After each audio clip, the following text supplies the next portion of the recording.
क्या, क्योंकि देखिए ये बेल्ट है और ब्राह्मणों के लिए अगर आप देखें तो एक बड़े लीडर के तौर पर मैं आपको देखता हूं यहाँ, क्या ब्राह्मण नाराज हैं बीजेपी से? और फिर यूजीसी का मुद्दा ये बताता है, विधायकों की बैठक ये बताता है कि कुछ ना कुछ गड़बड़ है।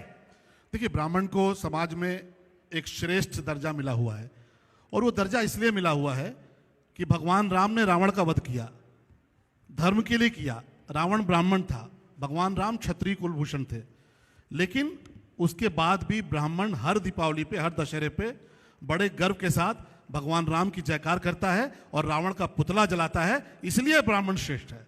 ब्राह्मण ने कभी अपने आप को तरजीह नहीं दी, अपने को आगे नहीं रखा।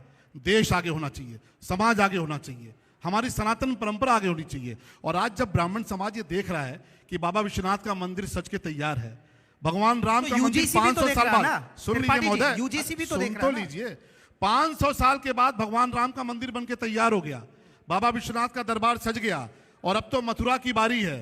तो ब्राह्मण समाज इससे ज्यादा आशीर्वाद कौन सी सरकार को देगा? योगी जी की सरकार में सबके साथ न्याय हो रहा है। और आपने जो यूजीसी का विषय सुना, जो आपने पूछा, यूजीसी का विषय बहुत संवेदनशील विषय है। मैं इस बात के लिए धन्यवाद देना चाहूंगा कि हर दल के नेताओं ने, जो वरिष्ठ नेता हैं, जो जिम्मेदार नेता हैं, उन्होंने ये नियम आना चाहिए या नहीं आना चाहिए? नहीं, मैं कह तो रहा हूं आना चाहिए नहीं आना चाहिए। सुन तो लीजिए, मैं वही कह रहा हूं, ये मामला सुप्रीम आना कोर्ट, चाहिए नहीं आना चाहिए। आप सुप्रीम कोर्ट से ऊपर है, हम सुप्रीम कोर्ट से ऊपर है। आप आना चाहिए नहीं आना मैं चाहिए। कहता रहा हूं, आप सुप्रीम कोर्ट से ऊपर आप एक ब्राह्मण है, आप सवर्णों की बात रखिए। इसीलिए कह रहा हूं ब्राह्मण नियम आना चाहिए नहीं आना चाहिए। मैं कहता हूं, मैं कहता हूं नियम नहीं आना चाहिए। मैं एंकर हूं, जयप्रकाश शर्मा मेरा नाम है, बताइए। सुप्रीम कोर्ट से ऊपर ना हम है ना आप हैं। कोई विषय अगर सुप्रीम कोर्ट में है, मैं ये कहता हूं यूजीसी में इस पूरे मुद्दे पर देश के जिम्मेदार हर दल के नेताओं ने नियम आना चाहिए नहीं आना चाहिए। आप गैर जिम्मेदाराना रवैया मत दिखाइए। मैं कह रहा हूं, गैर जिम्मेदार मेरा रवैया नहीं। हर दल के नेता ने बहुत जिम्मेदारी पूर्वक अपना बयान दिया है, अपनी बात रखी है। किसी के साथ भेदभाव ना हो और किसी के साथ अन्याय ना हो, यह सुनिश्चित किया जाएगा। मोदी जी की सरकार, यही बात तो अखिलेश यादव कह रहे हैं। आप तो अखिलेश यादव की लाइन, ये आपका पैमाना हो सकता है और उनका पैमाना हो सकता है, लेकिन कोई विषय अगर सुप्रीम कोर्ट के भीतर है और उसमें भारत सरकार उस पूरे मामले को गंभीरता से देख रही है, तो मुझे लगता है कि इतनी गंभीरता आपको भी रखनी चाहिए, मुझे भी रखनी चाहिए। क्योंकि बहुत से लोग चाहते हैं कि सनातन बटे, हिंदू आपस में लड़े।